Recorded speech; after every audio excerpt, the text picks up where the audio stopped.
This is Nate with Creative Finishes Painting again. In the previous video I showed you how to tape off the wall prior to painting. Of course, pull the switch plates. Now we're going to get into cutting in with a brush. I always like to do my low cuts first, just so when I do my high cuts, the roller rolls into a wet line of paint. So I'll go ahead and do my corners. Do my corners up as high as I can reach. Brush that out nice and even. Don't do the lows quite yet, which means along the base cuts along the tape.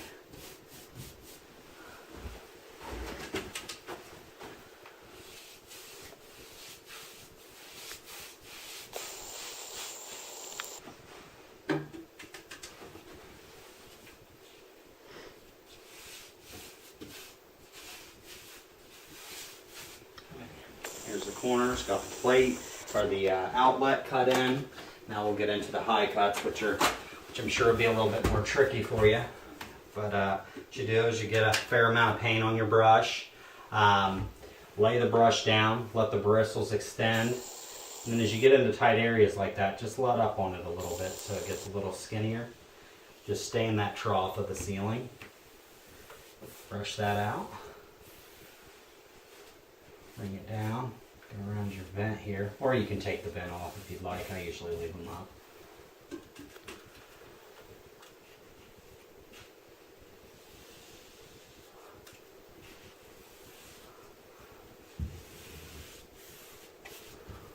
Go around that.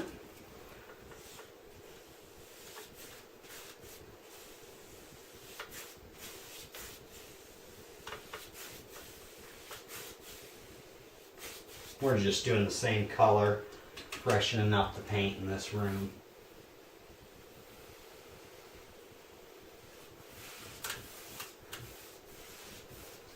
Make sure you cut down about 4 inches. That way when you roll, your roller won't be too close to the ceiling, and you'll get the ceiling bumps if you try to get too close.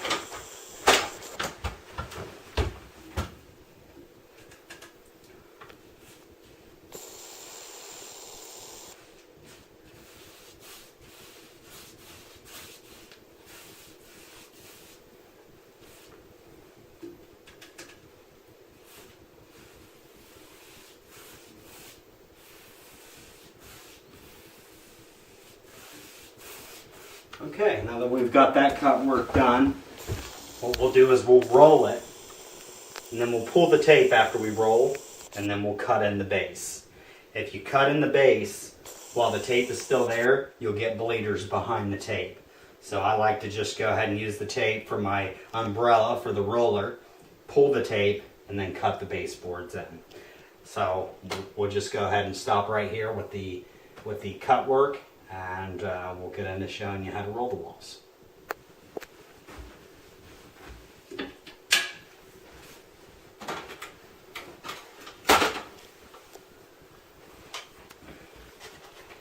Okay, I have a 9-inch, 3/4 soft woven nap, and just a standard 9-inch pan here. I use these green disposable ones. They're really good.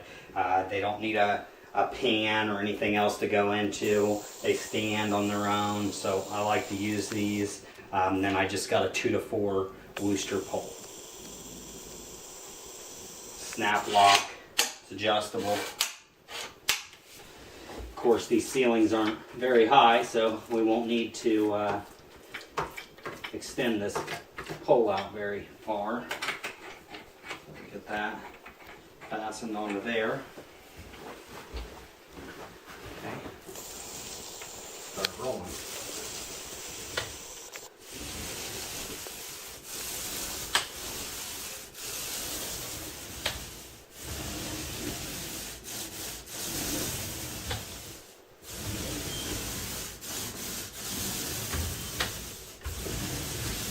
You want to get nice and even coverage, but don't put it on too heavy. This is a satin finish, so you really want it to just be a nice, even coverage on there, not too heavy at all. And then once you get an area rolled, of course you can back roll it to take out any roller lines or anything else that you have.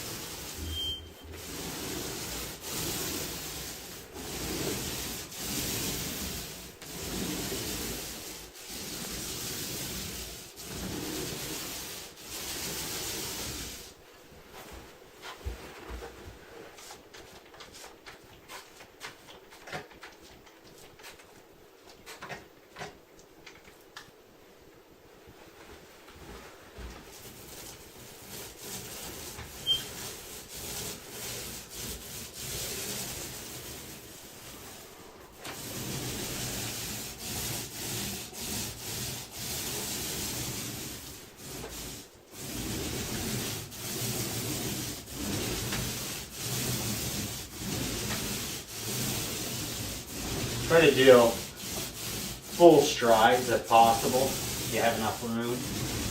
You gotta go from top to bottom. Just try to catch it in full strides like that.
Now this is the same color, so we'll only be doing one, same color, same sheen, so we'll only be doing one coat on this area. If you're changing colors or changing sheens, which means like a flat to a satin or a flat to a semi-gloss, you are going to need to do 2 coats to get the evenness and the coverage out of it that really makes it look nice. You really want to do 2 coats. There's some manufacturers out there that say that they've got a 1-coat coverage paint.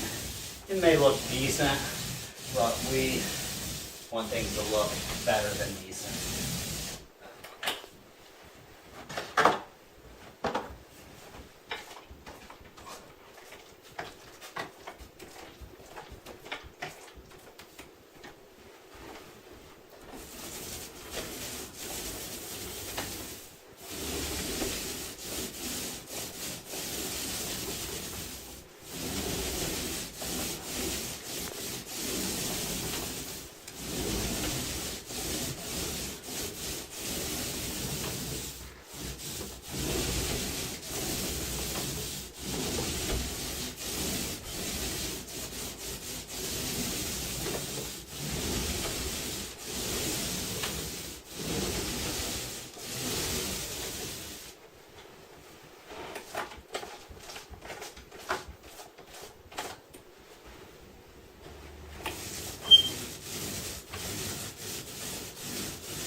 Alright, rolling is done. Go ahead and pull that tape.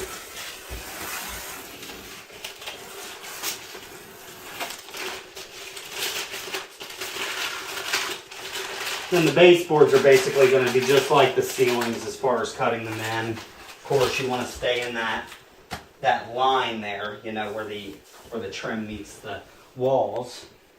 I know it's easier said than done, but if you just get down, really put your eyes on it. Once you catch a straight line, just keep going with it. Don't try to stop and go and stop and go. That's going to make your line look a lot more crooked than if you just catch a line and then just keep going with it.